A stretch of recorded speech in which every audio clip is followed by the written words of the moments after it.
Esta historia sencilla es, en realidad, una historia complicadísima pese a su brevedad, una novela policíaca siciliana con fondo de mafia y droga, aunque jamás se nombra ni la una ni la otra. Todo empieza con una llamada telefónica a la policía comunicándole el aparente suicidio de una persona. A partir de ese momento, de repente, la historia va creciendo, se dilata, se embrolla sin dejarnos ni un instante de reflexión. Ante la proliferación de los hechos, no solo nosotros, los lectores, sino también el único personaje, el inspector, que en la novela busca la verdad, nos vemos llevados a activar nuestros reflejos en el mínimo tiempo posible, tiempo que puede reducirse, como en una de las más memorables escenas de la novela, a una fracción de segundo. Este es tal vez el riesgo extremo que se concede a un autor de la talla de Sciascia que siempre, hasta un mes antes de su muerte en 1989, cuando entregó este libro a su editor italiano, se obstinó en sondear escrupulosamente en las posibilidades que quizá todavía le queden a la justicia. Leonardo Sciascia. Una historia sencilla. EPUB R10. Sibelius 5 de abril de 2014. Título original, Una historia semplice. Leonardo Sciascia, 1989. Traducción, Carlos Manzano. Cubierta, detalles de una ilustración, 1989, de Chomín Salazar, realizada para acompañar el relato, Tres rosas amarillas, de Raymond Carver, en el semanal de El País, pintura acrílica, 36,545 centímetros, Chomín Salazar, 1990. Editor digital, Sibelius. EPUB base R10. Una vez más quiero sondear escrupulosamente las posibilidades que tal vez queden aún a la justicia. Justicia, Durrenmatt. La llamada telefónica se produjo a las 9:37 de la noche del 18 de marzo, sábado, víspera de la rutilante y retumbante fiesta que la ciudad dedicaba a San José Carpintero, y al carpintero precisamente se ofrecían las hogueras de muebles viejos que esa noche se encendían en los barrios populares, casi como promesa a los carpinteros aún en ejercicio, pocos ya, de que no les faltaría trabajo. La comisaría, aunque iluminada, la iluminación vespertina y nocturna de las comisarías, tácitamente prescrita para dar la impresión a los ciudadanos de que en esas oficinas siempre se velaba por su seguridad, estaba casi desierta, más que otras noches a esa hora. El telefonista anotó la hora y el nombre de la persona que telefoneaba, Giorgio Roccella. Tenía una voz educada, plácida, persuasiva. Como todos los locos, pensó el telefonista. En efecto, preguntaba, el señor Roccella, por el comisario, una locura, especialmente a aquella hora y en aquella noche particular. El telefonista procuró poner el mismo tono, pero le salió una imitación caricaturesca, al responder con la frase que las frecuentes ausencias del comisario habían convertido en ritual, pero, si el comisario nunca está en la comisaría a esta hora. Y, encantado de contrariar al inspector, que, claro está, estaba a punto de abandonar el despacho precisamente en aquel momento, añadió, le paso con el despacho del inspector. En efecto, el inspector estaba poniéndose el abrigo. Cogió el teléfono el sargento, cuyo escritorio era contiguo al del inspector. Escuchó, buscó por la mesa un lápiz y un trozo de papel y, mientras escribía, respondía que sí, irían lo antes posible, en cuanto pudieran, recalcando la posibilidad para no infundir ilusiones sobre la presteza. ¿Quién era?, preguntó el inspector. Una persona que, según dice, tiene que enseñarnos urgentemente una cosa que ha descubierto en su casa. Un cadáver. Bromeó el comisario. No, ha dicho exactamente una cosa. Una cosa y cómo se llama, esa persona. El sargento tomó el trozo de papel en el que había escrito el nombre y la dirección y leyó. Giorgio Roccella, en la zona de Cotugno, a 4 kilómetros del cruce para Monterosso, siguiendo la carretera de la derecha, o sea, de aquí. El inspector volvió de la puerta a la mesa del sargento, tomó ese trozo de papel y lo leyó como si creyera que iba a encontrar allí algo más que lo que el sargento había dicho. No es posible, dijo. ¿Qué cosa? Preguntó el sargento. Este Roccella, dijo el inspector, es un diplomático, cónsul o embajador no sé dónde. Hace años que no ha venido por aquí, tiene cerrada la casa de la ciudad, abandonada y casi en ruinas la del campo, por la zona de Cotugno precisamente. La que se ve desde la carretera, en lo alto, que parece un fortín. Una antigua alquería, dijo el sargento, he pasado muchas veces por allí. Dentro del cercado, que lo hace parecer una alquería, hay un chalet muy gracioso, o al menos lo era. Gran familia, la de los Roccella, ahora reducida a ese cónsul o embajador o lo que sea. No pensaba siquiera que aún viviese, hace tanto que no se lo ve. Si quiere, dijo el sargento, voy a ver qué ocurre. No, no, estoy seguro de que se trata de una broma. Mañana, si acaso, y si tienes tiempo y te apetece, ve a echar un vistazo. A mí, pase lo que pase, mañana no me busquéis, voy a celebrar la fiesta de San José a casa de un amigo mío, en el campo. El día siguiente, el sargento fue de patrulla a Cotugno, con el estado de ánimo, él y los dos agentes que lo acompañaban, de quien da un paseo, estaban seguros, por lo que había dicho el inspector, de que aquel lugar estaba deshabitado y de que la llamada de la noche anterior había sido una broma. Un riachuelo, que corría al pie de la colina, era ya solo un albeo pedregoso, de piedras blancas como huesos, pero la colina, con aquella alquería ruinosa en la cima, verdeaba. Tras hacer una inspección ocular, su propósito era el de ponerse a recoger espárragos y chicorias. Los tres, como campesinos que habían sido, eran expertos en reconocer las buenas verduras silvestres.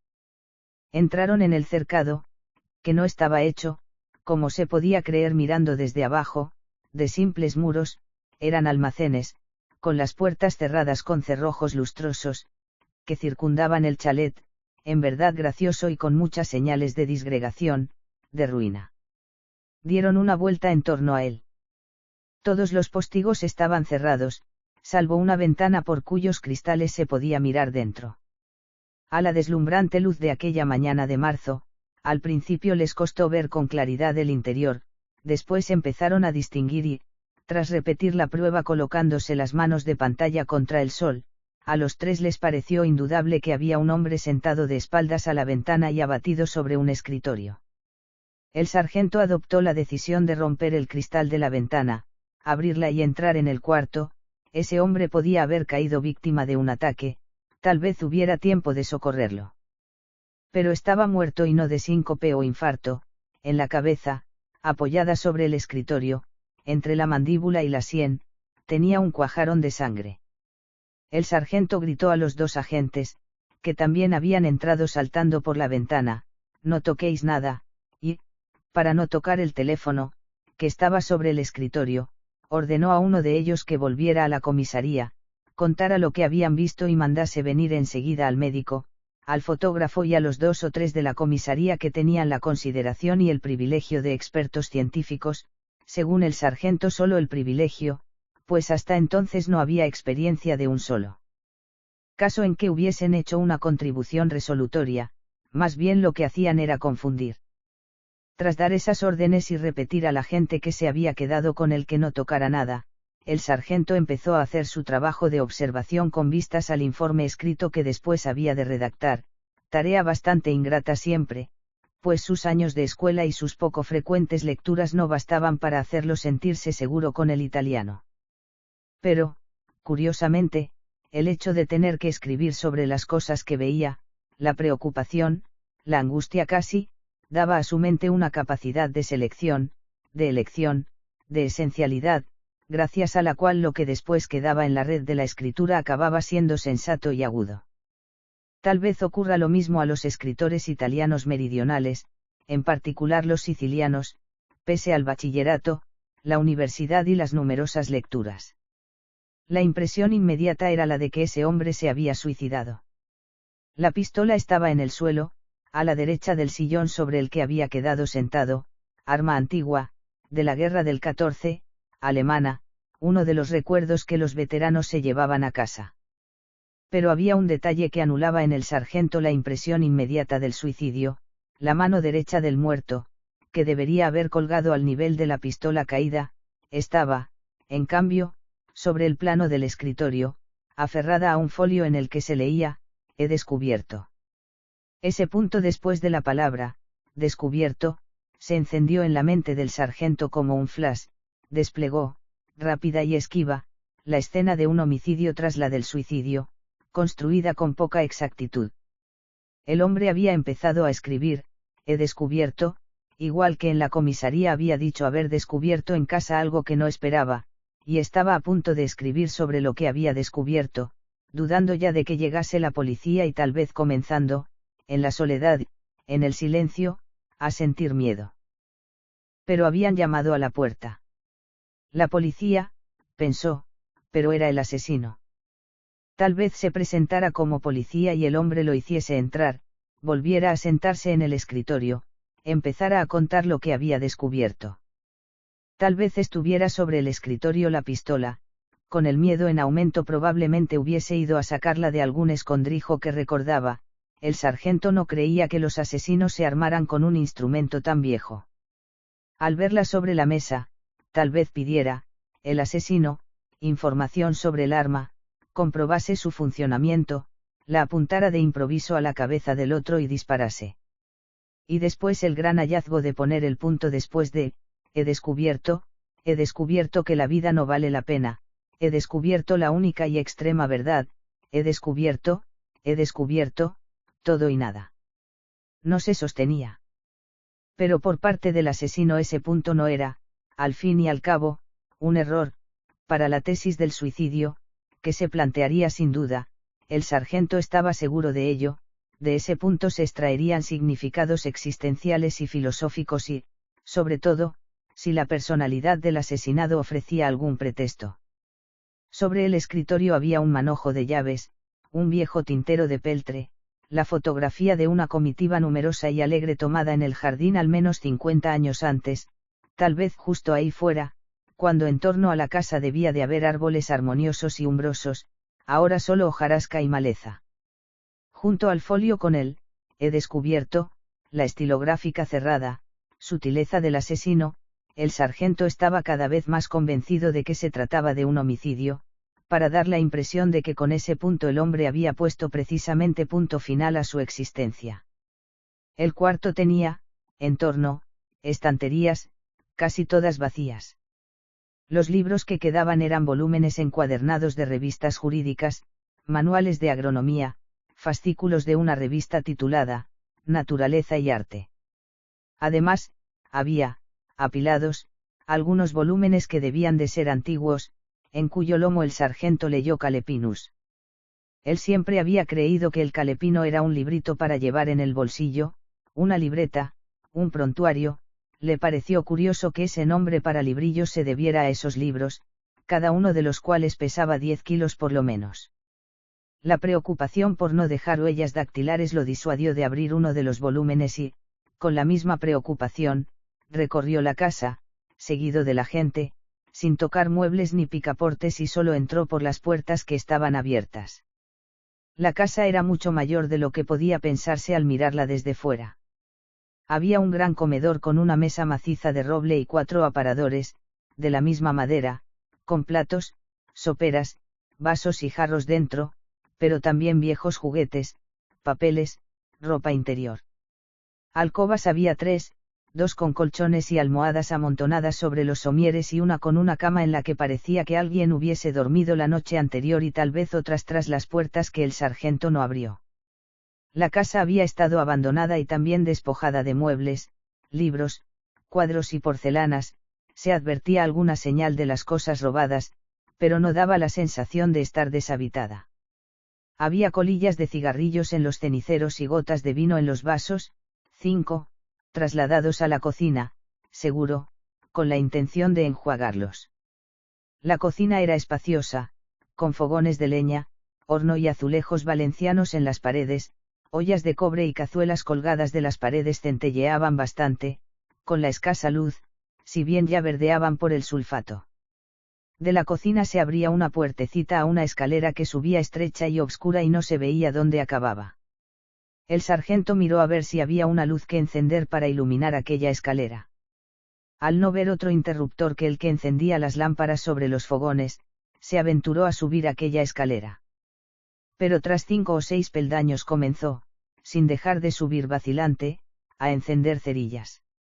Encendió muchas antes de llegar, en la cima, a una especie de buhardilla, un cuarto de la altura justa para que alguien de estatura normal tocara el techo con la cabeza, pero de la misma anchura que el comedor de abajo.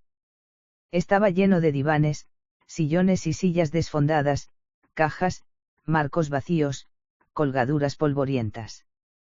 Alrededor había bustos relicario de santos, una decena, dorados, pero sobresalía entre ellos un busto mayor, con el pecho de plata, la manteleta negra y la cara enojada.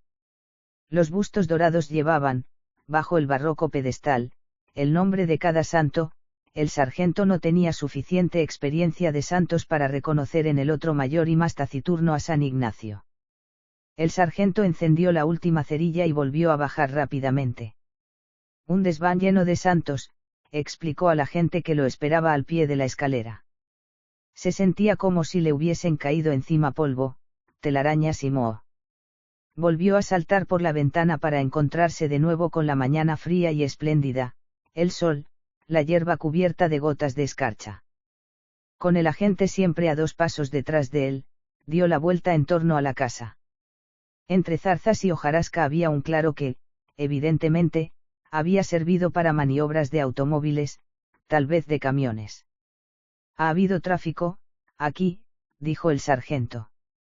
Después, indicándoselos a la gente, preguntó, «¿Qué te parecen esos cerrojos, los que cerraban las puertas de los almacenes o establos que circundaban la casa como un fortín de western americano?» «Son nuevos», dijo el agente. «Eres un hacha», dijo el sargento. Poco menos de 2 horas después, llegaron todos los que debían llegar, el comisario, el fiscal, el médico, el fotógrafo, un periodista predilecto del comisario y una multitud de agentes, entre los cuales se distinguían por su seriedad los de la científica.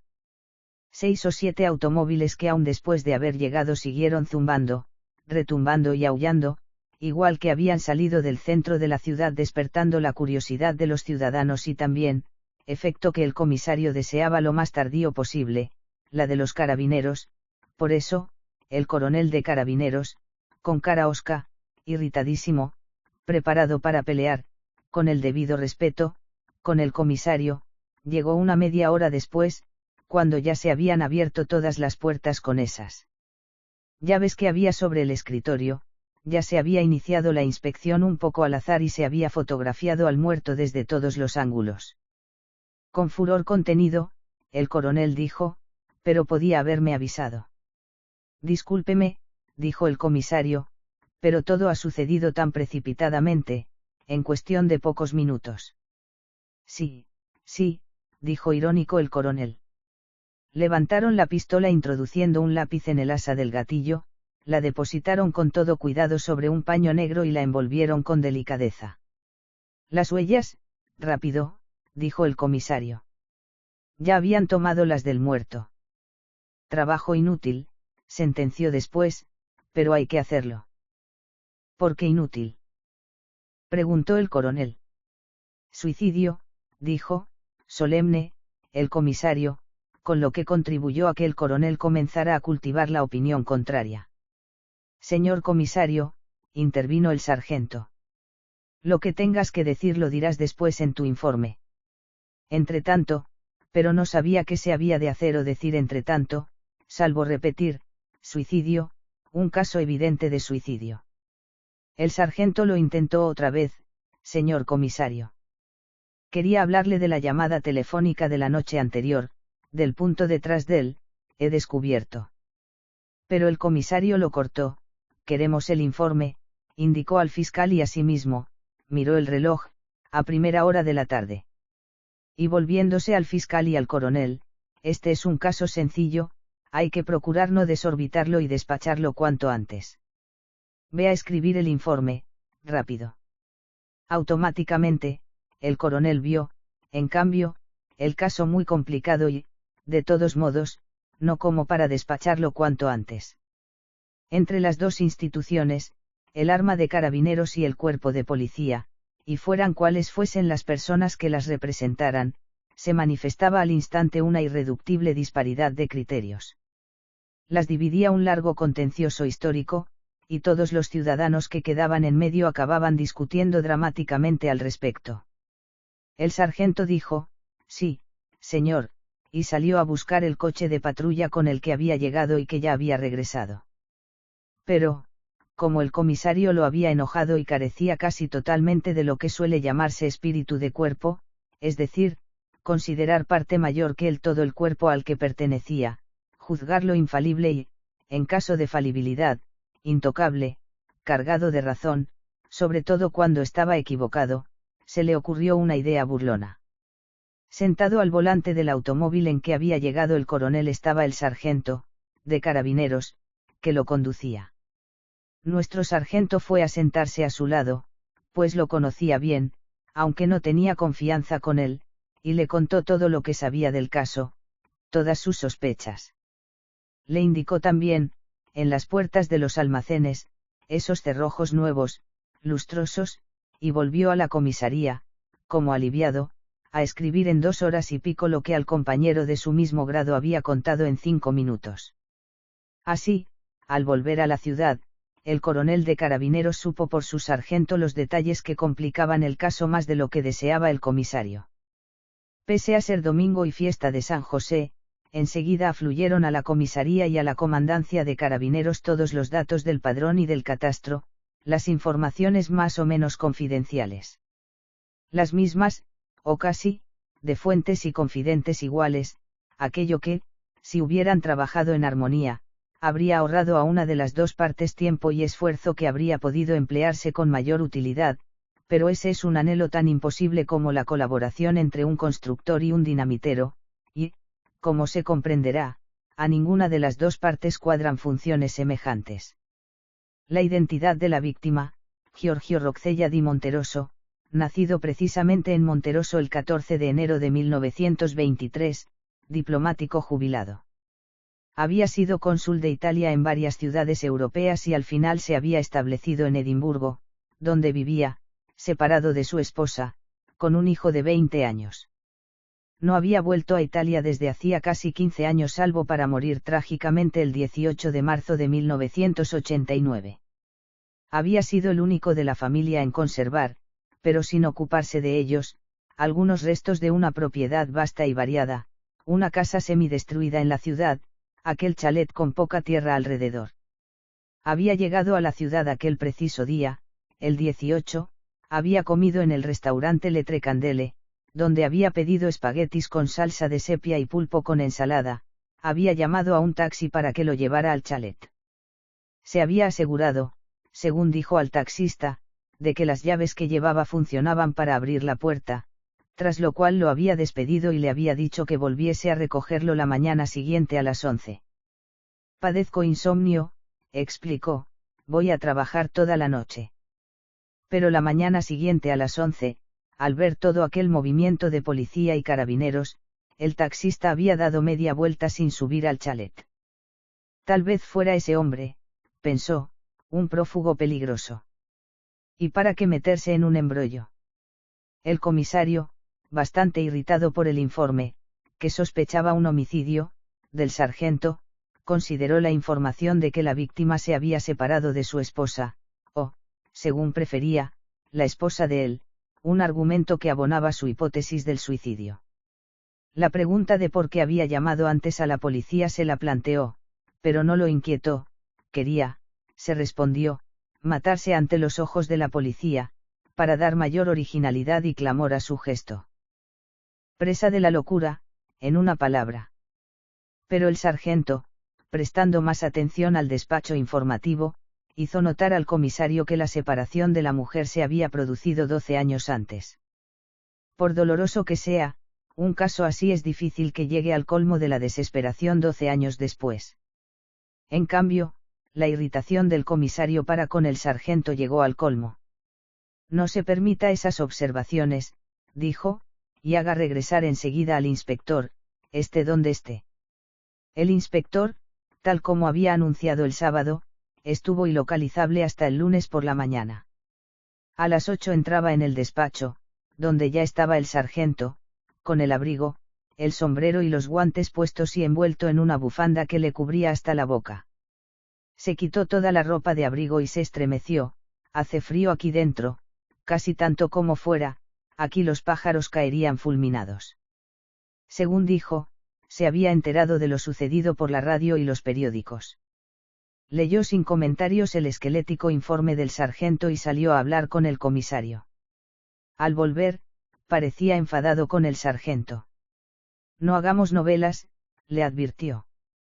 Pero la novela estaba ya en el aire. 2 horas después, se sentaba en el despacho para alimentarla el profesor Carmelo Franz, viejo amigo de la víctima. Contó que el sábado 18, inesperadamente, había visto llegar a su casa a Giorgio Roccella. Explicación de aquel viaje repentino: había recordado que en un baúl que debía de estar aún en el desván del chalet había paquetes de cartas antiguas, uno de Garibaldi a su bisabuelo, otro de Pirandello a su abuelo, habían hecho juntos el bachillerato, y había sentido deseos de recuperarlas, de trabajar un poco en ellas. Le pidió que lo acompañara por la tarde al chalet, pero el profesor, precisamente esa tarde, tenía que hacerse la periódica e ineludible diálisis, so pena de pasarse, si no, días inmovilizado con la intoxicación. Le habría encantado volver, después de tantos años, a ese chalet y participar en la búsqueda. Se despidieron dándose cita para el día siguiente, domingo, pero, mira por dónde, el domingo por la noche escuchó en la radio la noticia de la muerte de su amigo. Pero había de añadir, el profesor, otras informaciones, y fundamentales. La noche del sábado, recibió una llamada de su amigo. Telefoneaba desde el chalet y lo primero que dijo fue: no sabía que hubieran puesto aquí el teléfono. Añadió que, al buscar en el desván las cartas, había descubierto, mira por dónde, el famoso cuadro. ¿Qué cuadro?, había preguntado el profesor. El que desapareció hace unos años, ¿no te acuerdas?, había dicho Roccella. El profesor no estaba seguro de haber adivinado de qué cuadro se trataba. En cualquier caso, le aconsejó que llamara a la policía. «¿Qué historia más complicada?», dijo el inspector entre incrédulo y preocupado. «El cuadro, el teléfono, dos cosas que el señor Roccella, en el momento en que habló con usted, acababa de descubrir, y, aún más incrédulo, al profesor, usted le creyó». «Le he creído toda la vida, porque habría de empezar precisamente el otro día a no creerle». Entretanto, el sargento había cogido la guía de teléfonos, la hojeó, buscó y leyó. Roccella, Giorgio di Monterosso, Cotugno, 342.260. Figura en la guía. «Gracias», dijo, mordaz, el inspector. «Pero lo que me interesa no es que figure, lo que me intriga es que no lo supiera». «Podemos», comenzó el sargento. «Puedes y lo vas a hacer ahora mismo. Ve a la oficina de teléfonos y entérate de todos los detalles de la solicitud, de la fecha de instalación, de los recibos pagados. Fotocopias de todo, mejor, y al profesor, volvamos al famoso cuadro, desaparecido, reaparecido ante su amigo y, es de suponer, de nuevo desaparecido. Usted, me ha parecido, tiene idea de a qué cuadro se refería su amigo». «¿Y usted?», replicó el profesor. «Yo, no», dijo el inspector. «No entiendo de cuadros, y de los desaparecidos, que en Italia son muchos, es especialista un colega mío de Roma. Lo consultaremos, pero, entre tanto, dígame de qué cuadro desaparecido se trata, en su opinión». «No soy especialista en cuadros desaparecidos», dijo el profesor. «Pero una opinión tendrá. Es la misma que debería tener usted. La Virgen, siempre así. Hasta con los profesores». «Hasta con los inspectores», replicó, mordaz, el profesor. El inspector se contuvo. Si hubiera sido otra persona, tal vez lo habría arrojado al calabozo, Pero el profesor Franz era conocido y respetado en toda la ciudad, generaciones de alumnos tenían un recuerdo grato y afectuoso de él. ¿Con qué? Haga el favor de repetirme lo más fielmente posible lo que le dijo su amigo en persona y por teléfono. El profesor, nervioso, tan nervioso, que hablaba silabeando, se puso a repetir. No estará omitiendo algo. Se vengó el inspector. Tengo buena memoria y la costumbre de no omitir nada. Bien, bien, dijo el inspector, pero tenga presente que dentro de poco deberá repetir todo lo dicho, palabra por palabra, al juez. El profesor sonrió entre indulgente y desdeñoso. Pero entró el comisario, que había sido alumno del profesor, y puso fin a la discusión. Profesor, usted aquí. Y con un relato interesante, dijo el inspector. Pero el regreso del sargento provocó una conmoción.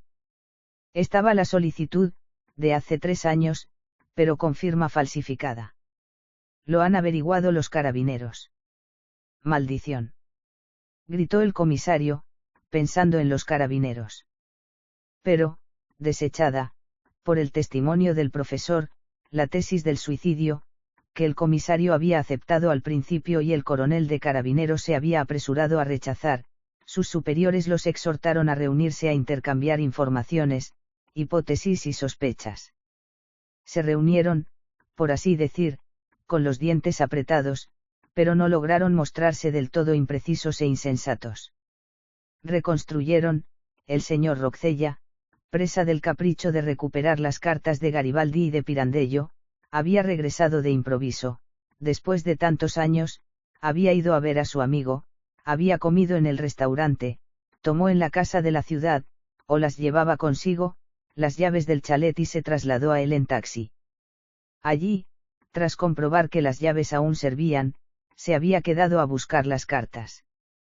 Pero, ¿qué había sucedido a partir de aquel momento? Había encontrado instalado un teléfono, pero, por lo que contaba el profesor, no parecía que le hubiera sorprendido demasiado. Lo que quería decir que tenía idea de quién lo había mandado instalar. En cambio, le había sorprendido mucho, y tal vez atemorizado, descubrir ese cuadro en el desván donde había ido a buscar las cartas. De ahí la llamada a su amigo, la llamada a la policía. Y, como la policía tardaba en llegar, había empezado a escribir, he descubierto. Pero, presa del miedo, seguro, había ido a buscar la vieja Mauser. Y en ese preciso momento, probablemente, oyó que llamaban. Por fin, la policía. Fue a abrir, pero era su asesino. Detalles que comprobar, de verdad se había instalado el teléfono sin que él lo supiera. Se había debido de verdad su regreso al deseo de recuperar las cartas de Garibaldi y de Pirandello.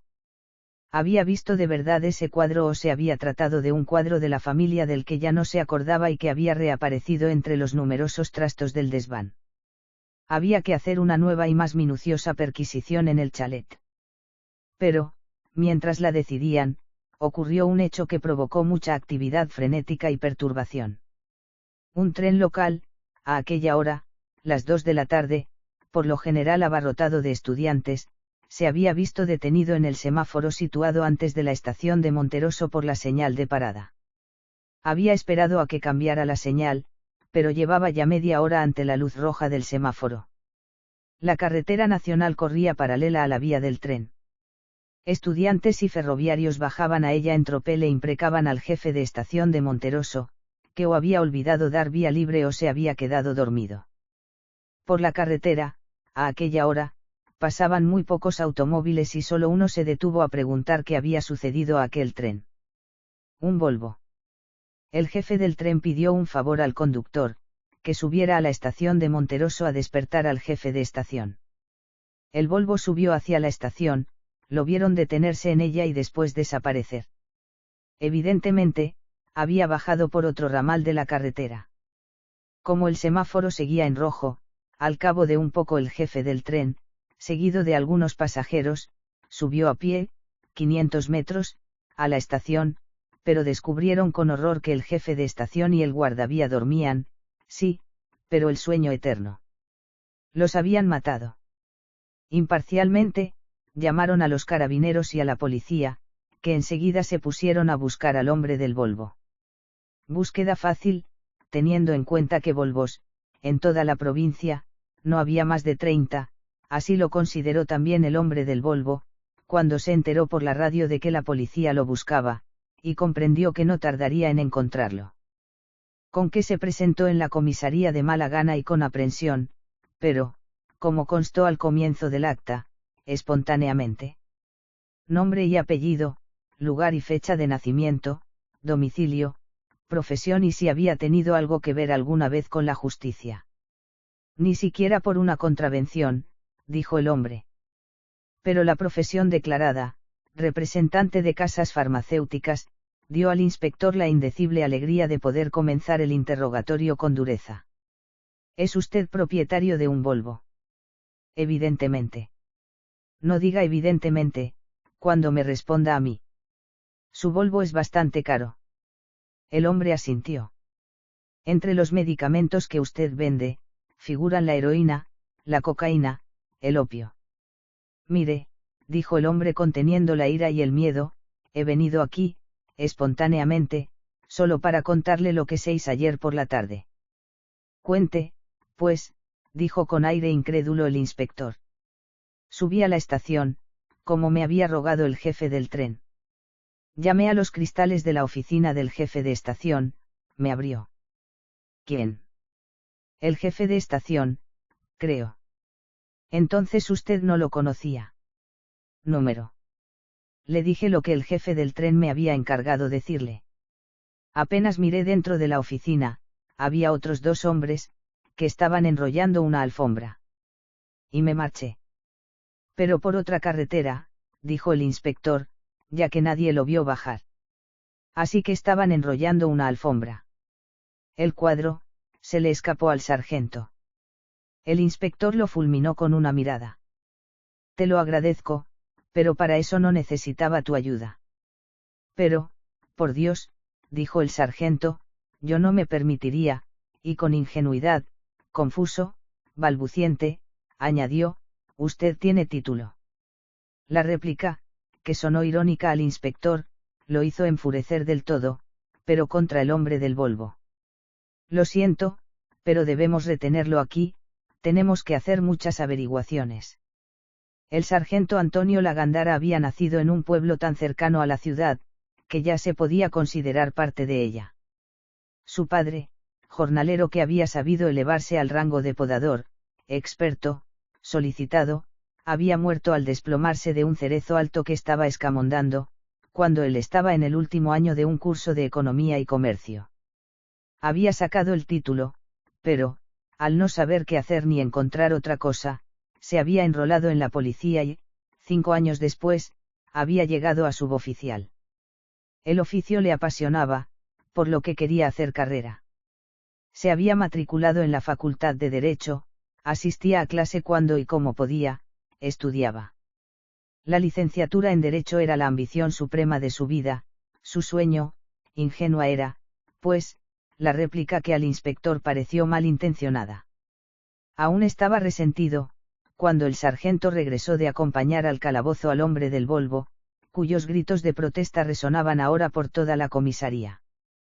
¿Con qué tengo título, EH? Aún no sé si eres de verdad un incauto o si finges serlo título. En un país en que ya tienen título los ordenanzas, los camareros y hasta los barrenderos. Discúlpeme, dijo sincero, pero arisco, el sargento. Dejémoslo. Yo voy ahora a ver al comisario, dentro de un cuarto de hora acompaña hasta su despacho al hombre del Volvo. En el despacho del comisario estaba el coronel de carabineros, el inspector informó a los 2. Cuando entró el hombre del Volvo con el sargento, el comisario dijo al instante. Así que usted vio, en la oficina del jefe de estación, a 3 hombres que enrollaban una alfombra. Había un cadáver dentro. ¿Un cadáver? No, seguro que no. ¿Qué anchura tenía la alfombra? Pues no sé. Tal vez 1,5 metros. ¿Cómo puede afirmar que era una alfombra? Preguntó el coronel. No afirmo nada, me pareció una alfombra. Descríbala. Estaban enrollándola, me pareció, al revés, tela basta, áspera. Pero el revés de una alfombra no es así. No estarían enrollando una pintura. Es posible, dijo el hombre. Pasemos a otra cosa. Los hombres, ha dicho usted, eran 3. Sí, 3. El comisario le enseñó 2 fotografías. Aquí tiene a 2 de ellos, los reconoce. Estaban intentando hacerlo caer en una trampa, el hombre los maldijo para sus adentros. ¿Que los voy a reconocer? A estos 2 creo que no los he visto en mi vida. ¿Sabe quiénes son? El jefe de estación y el guardavía, precisamente los que fueron asesinados. Pero, yo no los sé. Pero, sí, ha dicho que vio al jefe de estación y habló con él. Con alguien que creía que era el jefe de estación. Lo siento, dijo el comisario, pero me veo obligado a retenerlo aún aquí. El desventurado volvió a gritar su protesta. El comisario y el coronel recapitularon sus instrucciones con el magistrado instructor. El magistrado adoptó un aire de profunda reflexión y después dijo: ¿Saben lo que creo? Que, por casual que pueda parecer, el hombre del Volvo entró en la oficina del jefe de estación, vio esa pintura, se encaprichó de ella como en un flechazo, eliminó a los 2 hombres y se la llevó. Comisario y coronel intercambiaron una mirada perpleja e irónica. Es un personaje, este del Volvo, por el que he sentido un afecto inmediato. Raras veces me equivoco con mis intuiciones. Ténganmelo a la sombra. Los despidió, tenía que oír al viejo profesor Franz. Al salir, el comisario dijo: Dios mío. Espantoso. Exclamó el coronel. Entretanto, el magistrado se había levantado para recibir a su viejo profesor. Qué placer volver a verlo, después de tantos años. Muchos, y me pesan, convino el profesor. Pero, ¿qué dice? Usted no ha cambiado nada, de aspecto. Usted, sí, dijo el profesor con su franqueza habitual. Este maldito trabajo. Pero, ¿por qué me habla de usted? ¿Cómo entonces? Dijo el profesor. Pero ahora. Número. Pero, ¿se acuerda de mí? Claro que me acuerdo. ¿Me permite una pregunta? Después le haré otras, de otra clase. En las redacciones de italiano usted siempre me ponía un 3 de nota, porque copiaba. Pero una vez me puso un 5, ¿por qué? Porque había copiado de un autor más inteligente. El juez se echó a reír. El italiano, estaba bastante flojo en italiano. Pero, como ve, al fin y al cabo no se ha perdido nada, aquí me tiene, de fiscal. El italiano no es el italiano, es el razonamiento, dijo el profesor. Con menos italiano usted habría llegado aún más arriba. Era una réplica feroz. El magistrado palideció. Y pasó a un duro interrogatorio. El hijo de la víctima y la esposa llegaron, de Edimburgo y de Stuttgart, respectivamente, el mismo día. Fue un encuentro, entre madre e hijo, y también para los investigadores, muy desagradable. La mujer, evidentemente, había acudido para arrancar lo que pudiera del patrimonio, el hijo, para impedírselo, pero sobre todo para averiguar cómo y por qué habían matado a su padre y quién. El encuentro se produjo en el despacho del comisario. No se saludaron, el saludo del hijo fue un seco. Puedes volverte a Stuttgart, no hay nada para ti. Eso lo dices tú. No lo digo yo, lo dicen los papeles que mi padre mandó registrar hace unos años. No estoy segura de que esos papeles tengan valor, de que no sean impugnables. Pongámonos de acuerdo, vendamos todo y marchémonos. No vendo, yo tal vez me quede aquí. Vine, y me quedé por mucho tiempo, hace años, aún estaban mis abuelos. Tengo un recuerdo muy hermoso. Sí, tal vez me quede. Mi padre y yo pensábamos con frecuencia en volver, en quedarnos a vivir aquí. Tú, padre. exclamó, sarcástica, la mujer. ¿Quieres decir que no era mi padre? Mira, las madres no se pueden elegir, pues a ti no te habría elegido, eso por descontado. Por otra parte, tú seguramente no me habrías elegido como hijo. Pero a los padres se los elige, y yo elegí a Giorgio, lo amé, lloró su muerte. Era mi padre. Tú atribuyes demasiada importancia al hecho de haberte acostado con otro o con otros. La mano, llena de sortijas y con las uñas pintadas, de la madre centelleó sobre la mejilla del hijo. El muchacho le volvió la espalda y se puso a mirar el estante de libros como si de verdad le interesaran. Estaba llorando. El comisario dijo. Eso son cosas suyas. Yo quiero saber de usted, señora, si tiene alguna razón o sospecha sobre el asesinato de su marido. La señora se encogió de hombros. Era siciliano, dijo, y los sicilianos ya hace años que se matan entre sí, vaya usted a saber por qué. Juicio indefectible, dijo, irónico, el hijo, al tiempo que volvía a sentarse ante el escritorio del comisario. ¿Y usted, qué piensa? ¿Qué sabe? Le preguntó el comisario. Sobre las razones por las que ha sido asesinado, nada, ahora, que espero, tarde o temprano, enterarme por usted. Por lo demás, contó la decisión de su padre de volver a recuperar las cartas de Garibaldi y de Pirandello, su pesar por no haber podido acompañarlo, la llamada telefónica con la que su padre le aseguró que había llegado bien. Nada más. Dígame algo sobre sus propiedades de aquí. ¿Es verdad que estaban abandonadas? Sí y no. De vez en cuando mi padre escribía a alguien, un sacerdote, creo, para preguntarle por su conservación. Pero, ¿estaba el sacerdote encargado de su conservación? No precisamente, creo. ¿Le mandaba dinero su padre? Me parece que no. Respondía a las cartas de su padre. Sí, decía siempre que, pese al abandono, todo se conservaba bien. ¿Tenía el sacerdote las llaves de la casa de la ciudad y del chalet? No lo sé. ¿No recuerda su nombre? Kricko, me parece. Padre Kricko. Pero no estoy seguro. El padre Kricko, hombre apuesto, alto y solemne en su hábito, afirmó que nunca había tenido las llaves, contemplaba por fuera la casa de la ciudad y el chalet y sus noticias se limitaban a asegurar que seguían en pie, sin grietas a la vista ni erosiones irreparables. El inspector interrogaba, respetuoso, atento, y el sargento tomaba acta. Comenzó. Usted es uno de los pocos sacerdotes que aún visten de sacerdotes. Es algo que, no sé bien por qué, me resulta alentador. Soy un sacerdote chapado a la antigua y usted es un católico chapado a la antigua. Mejor para nosotros, digo yo presuntuosamente.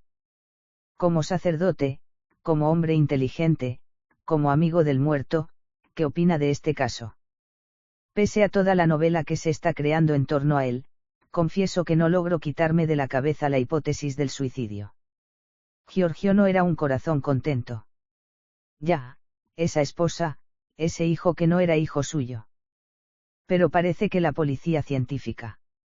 Sí, ha encontrado en la pistola varias huellas del muerto, pero precisamente en los puntos en que debería haberla empuñado para dispararse están como borradas, como si la hubiera empuñado una mano enguantada. Pero yo, con todo el respeto por la policía científica, me fío poco de ese dictamen. El sargento, que no perdía el vicio de intervenir, dijo. También yo me fío poco y casi nada. Pero es imposible imaginar que un hombre, tras haber manejado una pistola, en el momento de suicidarse se ponga el guante, se dispare y tenga después tiempo de volver a quitarse el guante y hacerlo desaparecer. Cosa de El Zapopín. ¿Te diviertes, EH? Sigue divirtiéndote, dijo, mordaz, el inspector. Las autoridades policiales y judiciales decidieron hacer otra perquisición en el chalet, acompañadas de la esposa y el hijo y también el profesor Franz. Fueron el inspector, el sargento y una multitud de agentes. El padre Kricko rehusó la invitación a acudir, lo emocionaba demasiado y su presencia habría sido totalmente inútil. A recoger al profesor a su casa fue el sargento. Hicieron el corto viaje ellos dos solos, con gran alegría por parte del sargento, al que hablar con personas que tenían fama de inteligentes y cultas infundía una especie de ebriedad. Pero el profesor habló de sus achaques y dejó al sargento la frase memorable, pero no compartible en la energía de sus 30 años, de que en determinado momento de la vida no es que la esperanza sea lo último en morir, sino que morir es la última esperanza. El profesor conocía el lugar, había pasado en él muchas horas de su infancia y juventud con su amigo. Nada más entrar en el cercado, dijo indicando los almacenes, en tiempos eran las cuadras. Pero el sargento se llevó la sorpresa de ver las puertas abiertas de par en par y sin los cerrojos. Pensó que habrían sido los carabineros, se lo dijo al inspector y después, tras entrar en la casa, telefonearon a los carabineros. Ellos no habían sido, no sabían nada de eso. El sargento, nervioso, inspeccionó uno por uno los almacenes. Despedían un tenue olor a azúcar quemado, a hojas de eucalipto maceradas, a alcohol, algo indefinible, en una palabra. Dijo al inspector. Nota el olor. No huelo nada, estoy muy resfriado. Habría que mandar venir a algún experto, algún químico, y los perros de los aduaneros. El mejor perro eres tú, dijo el inspector. De todos modos, traeremos a expertos y perros. Los otros esperaban ante la puerta del chalet. Las llaves las tenía el inspector, quien se las dio al sargento diciendo, abre y haz de guía, yo es la primera vez que vengo aquí. Entraron todos en tropel, los agentes con un ímpetu que parecía que fueran a sorprender a un ladrón, el muchacho mirando a su alrededor con los ojos brillantes de emoción, la mujer muy fría, como aburrida. En la planta baja no había, para los agentes, nada que no se hubiera visto ya. Subieron al primer piso, entraron en la cocina. La puertecita que conducía al desván estaba misteriosamente abierta. Se detuvieron ante ella, después el inspector se adelantó, subió ágil y seguro la escalerita de madera y, al llegar arriba, inundó de luz el desván. Y a los otros junto a él. El sargento, moviéndose con cautela entre todas aquellas cosas amontonadas, miraba y volvía a mirar las paredes. ¿Qué buscas?, le preguntó el inspector. El interruptor. Ah, sí, tú nunca has conseguido encontrarlo. Pero no es difícil, está detrás del busto de San Ignacio. Pero no se ve, dijo el sargento. Intuición, dijo el inspector. Y bromeó, no me vayas a decir que lo he descubierto porque tengo título. Pero los ojos se le habían puesto vidriosos como de terror. No se lo diré, replicó el sargento, arisco. En el baúl había quedado, limpia de la espesa capa de polvo que cubría todo, la señal de que algo había reposado sobre él por mucho tiempo. La pintura enrollada, pensó el sargento, y lo dijo. Por eso, el pobre Roccella la había visto aún antes de abrir el baúl y buscar las cartas, que estaban ahí, empaquetadas, las de Garibaldi, las de Pirandello. El profesor ya las había visto, muchos años atrás. Ojeó las de Pirandello, se detuvo en alguna frase. A los 18 años, Pirandello pensaba en lo que escribiría hasta pasados los 60. En el viaje de regreso, el profesor dijo al sargento. Estas cartas de Pirandello me gustaría leerlas detenidamente. No creo que sea difícil conseguir que se las confíen. Pero pensaba en otra cosa, taciturno, inquieto, nervioso, sentía la necesidad de confiarse, de desahogarse. En determinado momento detuvo el coche y se echó a llorar nervioso.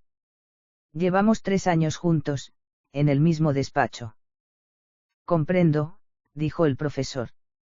El interruptor. El interruptor. Había dicho que no había estado nunca en esa casa, usted también lo ha oído. Yo había gastado una caja entera de cerillas buscando ese interruptor, después habían venido los otros a buscarlo con linternas.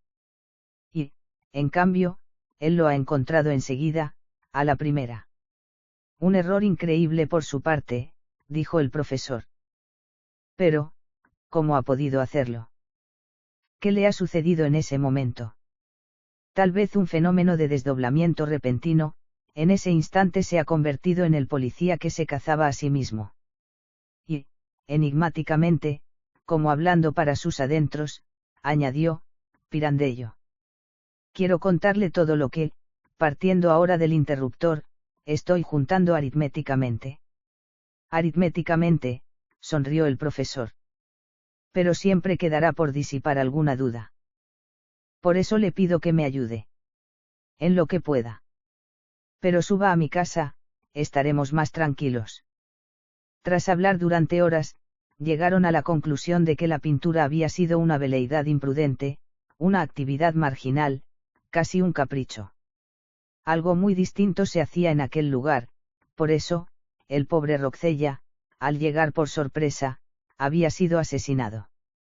En la puerta, en el momento de despedirlo, el profesor preguntó. ¿Tiene usted intención? No lo sé, dijo el sargento, no lo sé, extraviado, trastornado.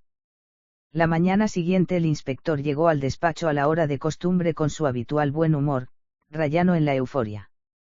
Se quitó el sombrero, los guantes, el abrigo, la bufanda, de color vivo pero elegante, guardó los guantes en el bolsillo del abrigo y colgó todo en el armario. Los guantes. Mientras el inspector se estremecía por el frío del despacho, diciendo cómo todas las mañanas que allí los pájaros habrían caído muertos, el sargento, ya en su escritorio, se estremecía con otra clase de escalofrío. Los guantes, eso es, los guantes. Ya trabajando, dijo el inspector a modo de saludo. ¿Qué voy a trabajar? Estoy hojeando los periódicos. ¿Y qué hay de bueno? De bueno nada, como de costumbre. Había entre ellos, bajo ese intercambio de frases usuales y triviales, un malestar, una frialdad, algo de preocupación y temor. El interruptor. El guante. El sargento nada sabía de una famosa serie de grabados de Max Klinger, titulada Un guante, ni la habría apreciado, pero en su mente el guante del inspector corría, volaba, se alzaba como ahora en la fantasía de Max Klinger. Sus escritorios estaban dispuestos en ángulo. Sentado cada uno delante del suyo, el inspector fingía estar absorto en la lectura de los papeles que tenía delante y el sargento en la lectura de los periódicos. El sargento estuvo varias veces a punto de levantarse e ir a ver al comisario para contarle todo, pero lo retenía la idea de que lo que tenía que contar habría parecido del todo inconsistente al comisario. El inspector, el sargento lo advirtió de repente, tenía otra idea, más inmediatamente mortífera. En determinado momento el inspector se levantó, se acercó a un armarito y sacó un frasco de aceite lubricante, un trapo de lana y una escobilla. Dijo, hace años que no limpio esta pistola. La sacó de la funda que llevaba sujeta al cinturón y la dejó sobre la mesa. Después la abrió y dejó caer los cartuchos sobre la mesa. El sargento comprendió. En el periódico que tenía delante y que fingía leer, las palabras se aglomeraron, se fundieron y se deslindaron en el título que el inspector creía poder leer en los periódicos del día siguiente: un inspector de policía mata por error a un subalterno. Dijo. Yo siempre limpio la mía. Pero, usted es buen tirador. Excelente, dijo el inspector.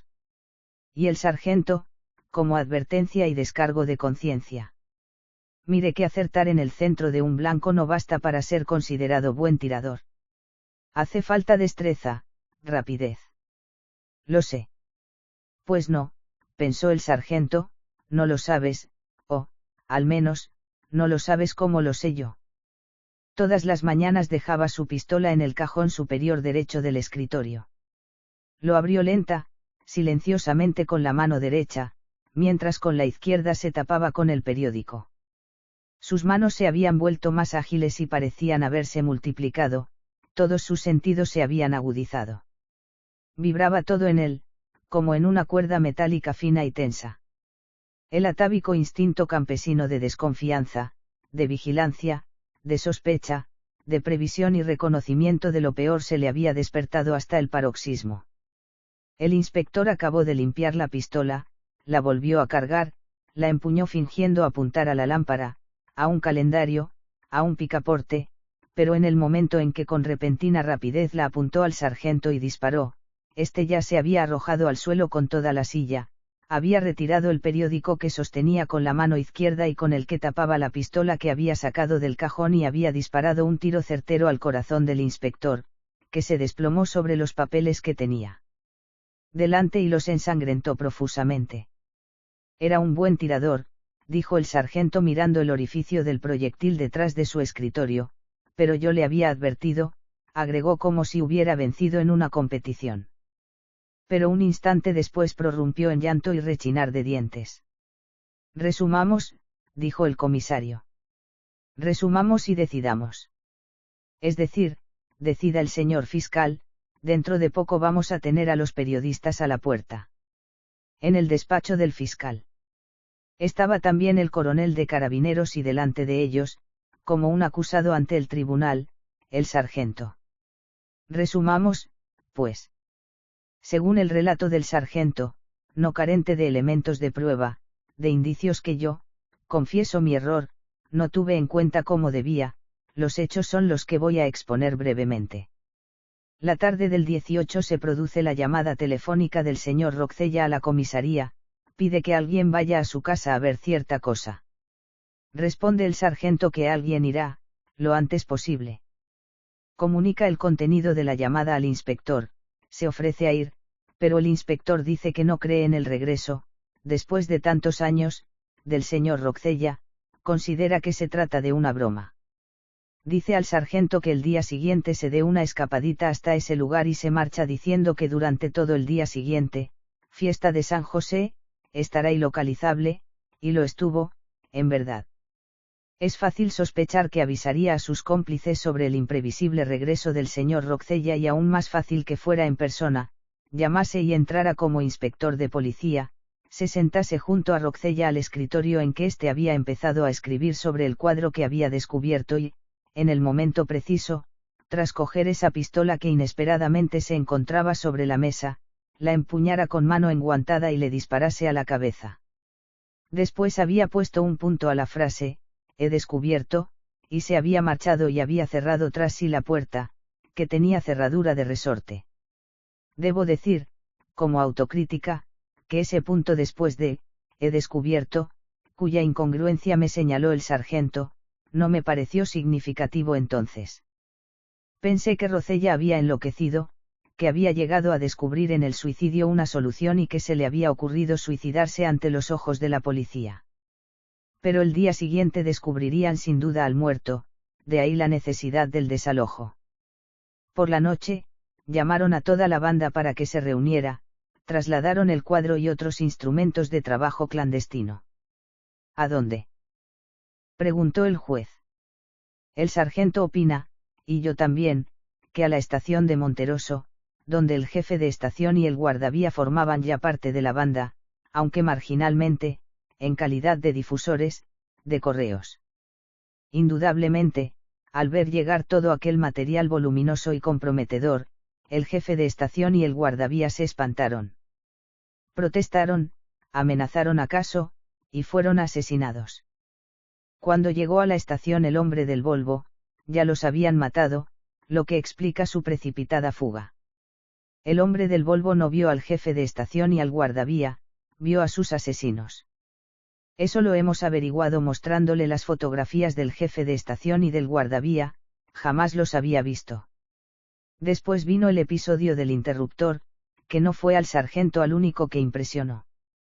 ¡Qué cretino!, dijo el magistrado, en elogio fúnebre del inspector.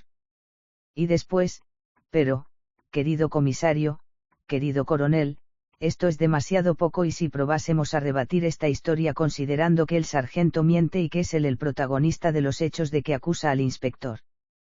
El comisario y el coronel intercambiaron con la mirada ese, Dios mío, y ese, espantoso, que días antes habían intercambiado de viva voz. No es posible, dijeron los dos al mismo tiempo. Después el comisario invitó al sargento a salir.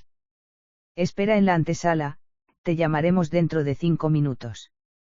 Lo volvieron a llamar más de 1 hora después. Accidente, dijo el juez. Accidente, dijo el comisario. Accidente, dijo el coronel. Por eso, en los periódicos, un sargento mata accidentalmente, mientras limpiaba la pistola, al inspector jefe de la policía judicial. Mientras en la comisaría había un auténtico hervidero con la preparación de la capilla ardiente para el inspector, las exequias iban a ser solemnes, el hombre del Volvo, al que habían sacado de la cárcel, fue conducido a comisaría para las formalidades burocráticas gracias a las cuales quedaría libre, por fin. Cumplidas dichas formalidades, salía desgreñado y angustiosamente alegre, cuando en el umbral se encontró con el padre Kricko, vestido con bonete, sobrepelliz y estola, que llegaba para bendecir el cadáver. El padre Kricko lo detuvo con un gesto. Dijo. Me parece conocerlo, es usted de mi parroquia. ¿Qué parroquia ni qué niño muerto? Yo no tengo parroquia, dijo el hombre y salió con ímpetu alegre. Encontró en el estacionamiento su Volvo, con una multa. Pero estaba tan contento, que le pareció cosa de risa. Salió de la ciudad cantando. Pero en determinado momento detuvo de golpe el coche y volvió a entristecerse y angustiarse. Ese cura, se dijo, ese cura. Lo habría reconocido al instante, si no hubiese ido vestido de cura, era el jefe de estación, el que creí que era el jefe de estación. Pensó en dar media vuelta, regresar a la comisaría. Pero un momento después, ¿a qué voy a ir a meterme en un lío mucho más gordo aún? Reanudó cantando el camino hacia su casa. Leonardo Sciascia nació en 1921 en Racalmuto, Sicilia. Estudió magisterio en Caltanissetta y dedicó parte de su juventud a la enseñanza. Posteriormente empezó una brillante carrera periodística para convertirse más tarde en uno de los novelistas italianos más importantes de la posguerra. Murió en 1989 en Palermo, a la edad de 68 años. Su obra, así como su activismo político, estuvieron marcados por una decidida oposición a cualquier manifestación abusiva del poder, y en muchos de sus libros asoman personajes e historias reales.